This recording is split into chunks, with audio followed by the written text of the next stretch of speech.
जी बेटा, good afternoon. Good afternoon बेटा। जैसा कि आपको पता है कि आपके अगस्त मंथ के अंदर यूनिट टेस्ट है, एग्ज़ाम है। उसके लिए मैंने कल आपको सिलेबस बताया था, तो आज उसकी रिवीजन के लिए मैं चैप्टर नंबर फर्स्ट इकोनॉमिक्स का डेवलपमेंट स्टार्ट कर रहा हूँ। दोबारा एक बार रिवाइज करवा रहा हूँ, तो इसको ध्यान से पढ़ें और ध्यान से सुने, जिससे आपको ये सारा चैप्टर है समझ में आ जाए। तो जैसा कि चैप्टर का नाम है डेवलपमेंट। डेवलपमेंट का मतलब क्या होता है? विकास। तो विकास कैसे होता है हमारे पास अच्छी इनकम हो, ठीक है, गरीबी ना हो, अच्छी एजुकेशन की फैसिलिटीज़ हो, अच्छा हेल्थ सर्विस हो। तो ये सारी चीज़ें डेवलपमेंट के अंदर आती हैं बेटा। तो अब विकास क्या है, व्हाट इज डेवलपमेंट, पहले ही अपने पास टर्म है।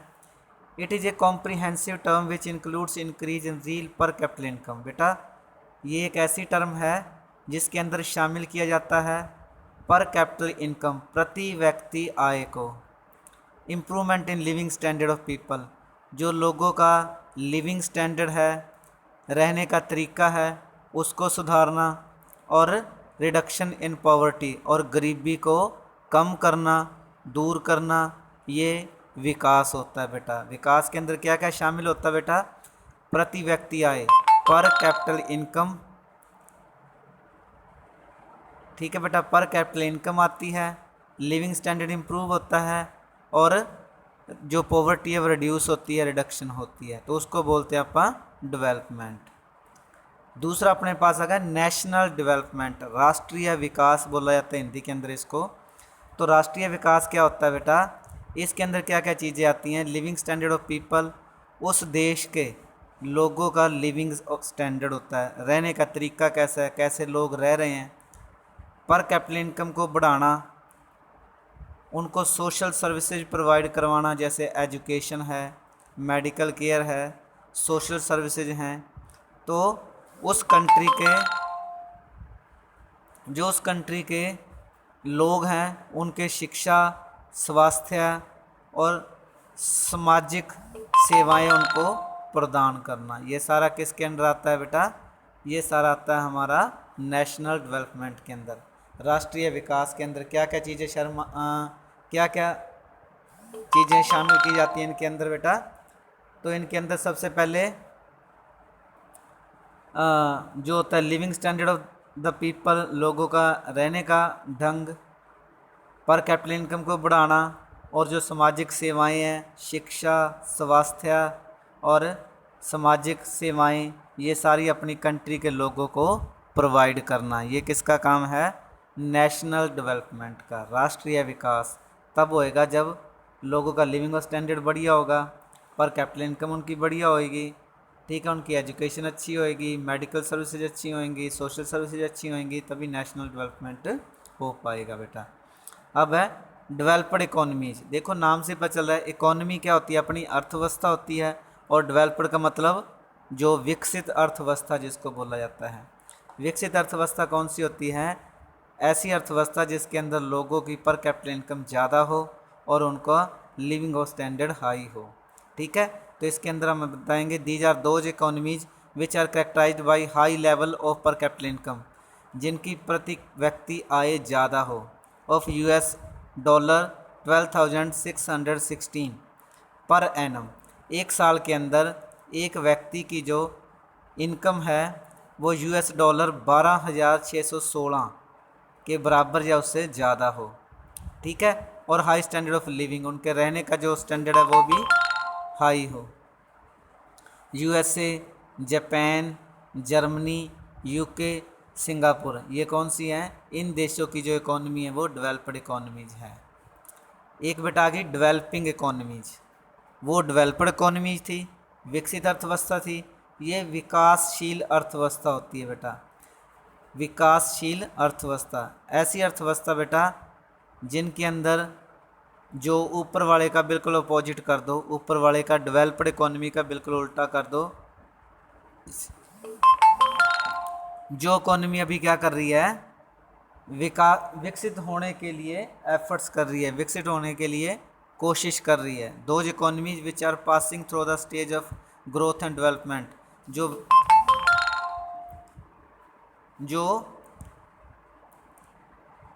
ऐसी अर्थव्यवस्था जो विकास के लिए प्रयत्न कर रही है, विकास के लिए कोशिश कर रही है, जो ऐसी इकोनॉमी क्या होती है, in such economy significance of agriculture tends to decline where is the industrial sector grow sharply.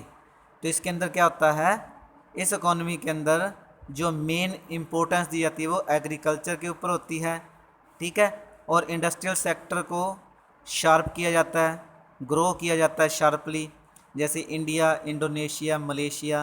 तो ये अपनी डेवलपिंग इकोनॉमीज है, विकासशील अर्थव्यवस्थाएं हैं जो धीरे धीरे अपनी एग्रीकल्चर, जो भारत की आपको पता है पॉपुलेशन है 70%, 70% जो पॉपुलेशन है अपनी,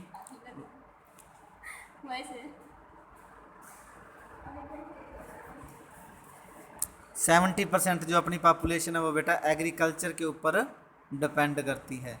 तो बेटा भारत की अर्थव्यवस्था अब धीरे धीरे एग्रीकल्चर सेक्टर से निकलकर इंडस्ट्रियल सेक्टर के अंदर ग्रो कर रही है, जिससे जो हमारा देश है वो भी डेवलप्ड इकोनॉमीज के अंदर इंक्लूड हो सके। इकोनॉमी क्या होती है बेटा, अर्थव्यवस्था क्या होती है, उसके अंदर एक साल का जितना भी प्रोडक्शन होता है, कंजप्शन होता है, डिस्ट्रीब्यूशन होता है, एक्सचेंज होता है, इन सब को आप इकोनॉमी के अंदर शामिल करते हैं। तो क्या होती है, it is a sum total of all economic activities. इसके अंदर एक साल की सारी आर्थिक क्रियाओं को शामिल किया जाता है, जैसे प्रोडक्शन उत्पादन को, कंजप्शन उपभोग को, कितना उत्पादन किया, कितना हमने खा लिया, कितना उनका उपभोग कर लिया, डिस्ट्रीब्यूशन कितना हमने बांटा है, और कितना एक्सचेंज हमने दूसरे कंट्री के साथ कितना एक्सचेंज किया है। इन सब को आप बोलते हैं इकोनॉमी। नेशनल इनकम क्या होती है बेटा, राष्ट्रीय आय बोला जाता है हिंदी के अंदर इसको। इसके अंदर बेटा टोटल वैल्यू होती है। टोटल वैल्यू किसकी होती है, गुड्स एंड सर्विसेज की। गुड्स एंड सर्विसेज, गुड्स मैंने वस्तुएं और सेवाएं, produce with in a country plus the net income from abroad during a year. मैं सीधा आपको एक शॉर्ट, सीधा आपको कॉमन लैंग्वेज के अंदर बता दूं बेटा, एक साल के अंदर जो अपनी टोटल वैल्यू होती है, कितना हमने प्रोडक्शन किया है, कितना हमने दूसरी कंट्री को भेजा है, उसको माइनस करके जो हमारे पास इनकम बचती है उनको बोलते हैं अपन नेशनल इनकम। ठीक है बेटा, नेशनल इनकम के लिए मैं आपको एक छोटा सा एग्जांपल देता हूँ बेटा। जैसे मैंने प्रोडक्शन किया 100 रुपये का, 20 रुपये मैंने कंजप्शन कर लिया, उपभोग कर लिया, जो 80 रुपीज़ का था वो मैंने दूसरे को दे दिया। तो मेरे पास नेट इनकम कितनी रही बेटा, टोटल तो अपने पास 100 थी, 100 में 20 का मैंने उपभोग कर लिया, और 20 रुपये उसके ऊपर मेरा खर्चा आ गया, लगा लो 40, और जो 60 बचे वो मेरी नेट वैल्यू, वो मेरा प्रॉफिट है, मेरा इनकम है वो। ठीक है, तो इस तरीके से ये हाई लेवल पे करते हैं। तो बेटा तो उसके अंदर क्या होता है कि एक देश के अंदर कितना प्रोडक्शन हुआ है, कितना हमने दूसरे देशों को भेजा है, अपने खर्चे को निकाल कर जो आय बचती है वो हमारी नेशनल इनकम बचती है। प्रोडक्शन क्या होता है बेटा, आपको पता है प्रोडक्शन क्या होता है, उत्पादन बोला जाता है इसको हिंदी के अंदर। When an activity result in a valuable and useful thing it is called as a production. जब हम किसी चीज़ का रिजल्ट के लिए, जब हम किसी चीज़ को परिणाम के लिए उसका वैल्यू और यूजफुल थिंग, प्रोडक्शन क्या होता है बेटा, उत्पादन क्या होता है, मैं सीधी फॉर्म में बता दूं, किसी चीज़ का उत्पादन करना, किसी चीज़ को प्रोड्यूस करना, किसी चीज़ को जन्म देना, वो किसके लिए, अपने फ़ायदे के लिए, तो उसको बोलते हैं अपन प्रोडक्शन। पर कैपिटल इनकम बेटा प्रति व्यक्ति आय होती है, इसको अपन एवरेज इनकम भी बोलते हैं, इसको अपन total population, total income over total population, उसको बोलते हैं पर कैपिटल इनकम। कुल आय बटे में कुल जनसंख्या, हिंदी के अंदर मैं बात करूं तो उसको बोलते हैं एवरेज इनकम, प्रति व्यक्ति आय। ठीक है बेटा। पर कैपिटल इनकम क्या होता है? The average income of the people of a country ने डेफिनेट पीरियड। सपोज करो कि एक फैमिली के अंदर क्या है, 10 लोग हैं टोटल और कमाने वाले 2 हैं। एक 10, दोनों 10-10 हज़ार रुपये कमाते हैं, तो टोटल इनकम होगी 20,000 और खाने वाले कितने हो गए 10। तो उसको आप क्या करेंगे, 20,000 को 10 से डिवाइड करेंगे तो एक व्यक्ति की जो इनकम आ गई वो 2000 आ गई बेटा, 2000 रुपये आ गई। तो वो अपनी एवरेज इनकम मानी जाती है। अनडेवलप्ड इकोनॉमीज, अल्प विकसित अर्थव्यवस्था बोला जाता है हिंदी के अंदर इसको। ऐसी अर्थव्यवस्था बेटा जिसके अंदर क्या होता है, पर कैपिटल इनकम लोगों की कम होती है, ठीक है, और उनके पास जो लिविंग ऑफ स्टैंडर्ड है वो भी उनका पुअर होता है, कमज़ोर होता है, अच्छा नहीं होता बेटा। और क्या होता है, जो मेडिकल सर्विस, जो सोशल सर्विसेज हैं लाइक एजुकेशन, हेल्थ केयर, वो भी उनकी बहुत कम होती है। उनके पास नेचुरल रिसोर्सेज होते हैं लेकिन वो उनका प्रॉपरली यूटिलाइज नहीं कर पाते हैं।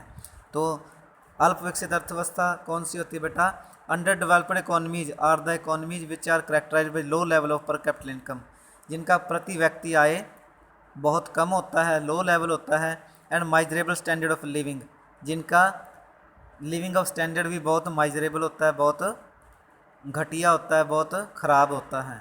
सच economies are not able to exploit their natural resources, ये इकोनॉमी अपने नेचुरल रिसोर्सेज का प्रॉपरली प्रयोग नहीं कर पाती है। Nepal, Myanmar etcetera. तो बेटा ये था आपका आज डेवलपमेंट के लिए मेन सारी टर्म्स आ गई हैं। इन टर्म्स को आप पढ़ोगे बेटा और लर्न करोगे। तो और बेटा मैं थोड़ा सा और ऐड कर दूं इसके अंदर, ये तो आपका एसएसटी का था। इंग्लिश का मैंने बेटा सिलेबस डाला है जो अपना अगस्त मंथ के एग्ज़ाम के लिए, दोनों बुक्स के फर्स्ट फ्लाइट और दूसरी फुटप्रिंट्स विदाउट फीट, बेटा दोनों के क्या करना है, 5 चैप्टर करने हैं। और मैंने आपको पिक सेंड कर दिया उनमें, उन 5 में से और उस 5 में से अगर कोई चैप्टर डिलीट हुआ है तो वो नहीं करना है, ठीक है बेटा। Thank you. और बेटा एक चीज़ और, अब मैं आपको 3 दिन एसएसटी का काम भेजूंगा और 3 दिन ही आपको इंग्लिश का काम भेजूंगा। 3 दिन आपको एसएसटी का काम भेजा जाएगा, 3 दिन ही आपको इंग्लिश का। सोम, मंगल, बुध, मंडे, ट्यूसडे, वेडनेसडे को आप एसएसटी कर लेंगे और थर्सडे, फ्राइडे, सैटरडे को आप इंग्लिश का काम आपको भेजा जाएगा। दोनों की रिवीजन कंटिन्यू साथ साथ में चलती रहेगी, पैरेलली चलती रहेगी। ओके बेटा, thank you, have a good day.